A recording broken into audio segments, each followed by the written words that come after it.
Bonjour à toutes et bonjour à tous, bienvenue dans l'émission 100% Quintet avec un événement ce samedi 16 juillet 2022 qui va se dérouler sur l'hippodrome d'Anguin. C'est la troisième course du programme en Réunion, le prix de la Porte de Sèvres. Une course D pour chevaux de 9 à 10 ans n'ayant pas gagné 185 000 € sur la distance de 2875 mètres sans rendement de distance. Le départ est prévu aux alentours de 15h15. Il fera, comme sur l'ensemble de la France, très beau ce samedi à Anguin avec une température avoisinant les 30 degrés. Nous allons tout de suite passer au tableau des partants. Le numéro 1, Drago de Thiou, pour la famille Martens, à la pointure d'une telle épreuve, mais ce sera avant tout une question de sagesse. Le numéro 2, Domingo Bello, il vient de faire l'arrivée sur ce parcours dans la catégorie des amateurs.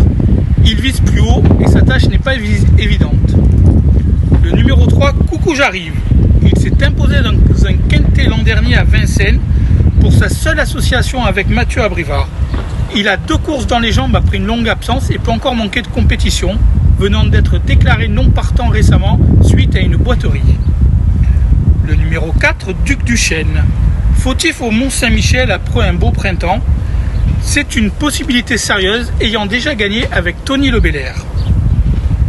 Le numéro 5, d'Instinct de Star. Il n'a rien fait de bon cette année, mais sera pieds nus et son entraîneur est confiant ayant mis un émoticône vert. De plus, il a fait appel à François Lagadec qui connaît une très belle réussite actuellement. Le numéro 6, Cotton Club.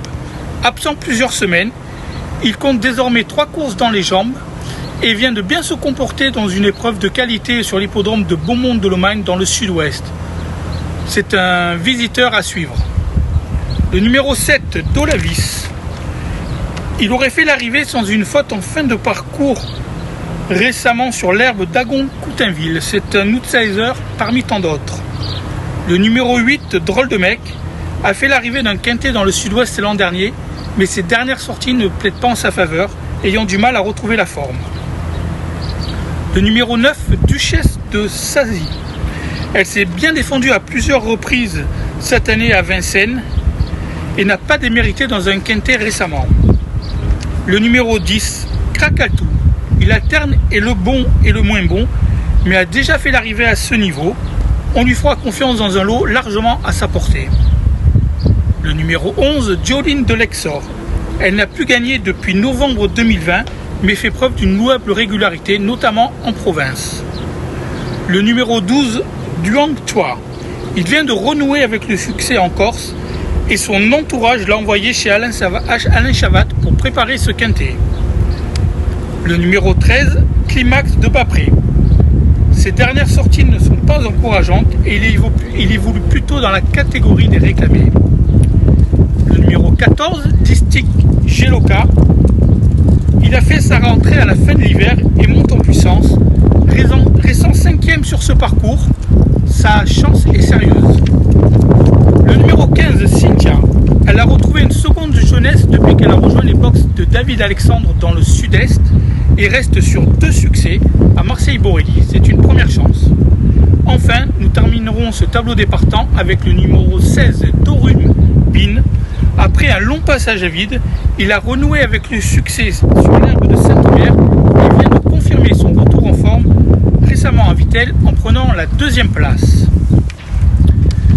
Nous allons maintenant passer au papier de la course.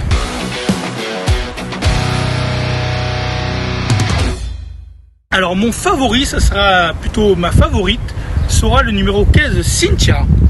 Arrivée dans l'écurie de David Alexandre dans le sud-est afin de participer au meeting de Cagnes 2021-2022, elle a retrouvé tout son mordant sur les bords de la Méditerranée, s'imposant sur la Côte d'Azur, puis à 2 reprises à Marseille-Borelli. D'ailleurs, elle est invaincue en 2 sorties avec David Beckert. Ce sera donc une de nos premières statistiques. 2 courses avec David Beckert, 2 victoires. Découvrant un engagement de choix au plafond des gains, son entourage effectue le déplacement avec des ambitions. Lors de sa victoire le 8 mars 2022, ce qui est notre course référence à Cannes-sur-Mer, on peut constater la très belle victoire de Cynthia. Donc je vous rappelle qu'avec David de Becquerert, c'est 2 courses, 2 victoires, 100% de réussite à la gagne. Nous allons passer ensuite au numéro 9, Duchesse de Sacy. Alors cette concurrente n'a plus gagné depuis 1 an et une victoire sur l'herbe de Saplé-sur-Sarthe, mais elle fait preuve d'une belle régularité. Elle s'est bien défendue à plusieurs reprises à Vincennes et vient de finir 7e d'un quintet pour femelles. Avec l'aide de Franck Ouvry, elle a les moyens de faire l'arrivée. Nous allons voir la course référence le 18 mai à Vincennes où elle terminait 5e dans le prix Jean Gabin. Viendra ensuite le numéro 14, Distoxic Geloka. Absent plusieurs semaines, il a fait sa rentrée au cours du mois de mars à Lisieux et compte désormais 6 courses dans les jambes. Il n'a pas démérité récemment sur ce parcours et doit améliorer son classement, d'autant plus qu'il se plaît sur cette piste d'Anguin. C'est statistique sur cette piste d'Anguin, 4 courses, 4 fois dans les 5 premiers, 5e, 4e, 2e, 2e. Comme vous pouvez le constater sur la course référence du 2 juillet à Anguin, sa 5e place est de bon augure avant ce quintet. Le numéro 10, Krakatou. Il évolue dans sa catégorie et fait preuve d'une belle régularité lorsqu'il ne se montre pas fautif. Toujours performant quand il est livré par Pierre Vercruise, ce tandem a terminé à 9 reprises dans les 5 premiers en 10 tentatives avec notamment une belle victoire. La stat avec Pierre Vercruise, 10 courses, 9 fois dans les 5 premiers et une victoire. Enfin, le numéro 16, Dorumbim, découvrant un engagement de choix à 80 € du plafond des gains, cet ancien bon cheval jugé digne de participer au critérium des 4 ans en début de carrière vient de refaire parler de lui après une longue traversée du désert, renouant avec le succès à Saint-Omer, puis prenant une bonne 2e place à Vittel, 2 tentatives sur l'herbe. Son retour sur le sable ne sera pas un problème. Enfin, le numéro 12, Duang Ta. Parti à exercer son talent en Corse depuis ce printemps, il n'a pas tardé à se mettre en évidence sur l'île de Beauté, renouant avec le succès en dernier lieu. Placé sous la responsabilité d'Alain Chavat afin de participer à ce quintet, il sera confié au très en forme Éric Raffin et peut se mettre en évidence dans cette épreuve ouverte, ayant bien fait sur ce parcours, 2 fois à l'arrivée en 2 tentatives. Sa stat, 2 courses sur ce parcours des 2875 mètres à Vincennes, 2 fois dans les 4 premiers, 2e et 4e. Le numéro 6, Cotton Club, a été absent la première partie de l'année. Il a désormais 3 courses dans les jambes et sa dernière tentative sur l'hippodrome de Beaumont-de-Lomagne est meilleure que ne l'indique son classement, prenant une prometteuse 5e place. Il se déplace donc avec des ambitions. Le dernier cheval de notre sélection sera le numéro 4, Duc du Chêne.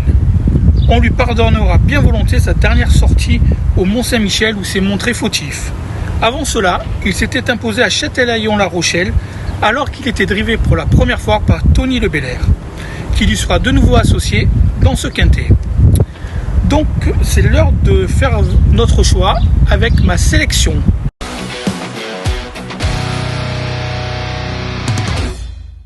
Alors la sélection du quintet de ce samedi 16 juillet à Anguin pour le prix de la Porte des Sèvres, 3e course de la Réunion 1.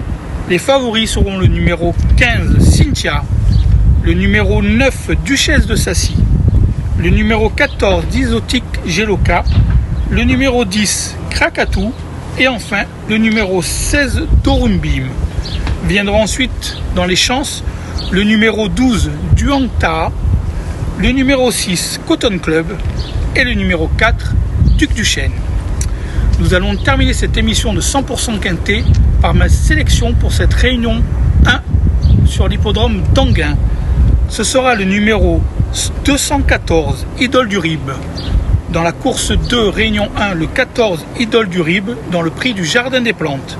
Cette pensionnaire de Joël Allais vient de tracer une belle fin de course récemment à Cabourg où il était difficile de rendre 25 mètres. Idéalement engagée au plafond des gains, face aux seules femelles et pieds nus, elle peut s'imposer. Je vous remercie, bonne lecture de Paris Turf et à bientôt pour une nouvelle émission de 100% quintet.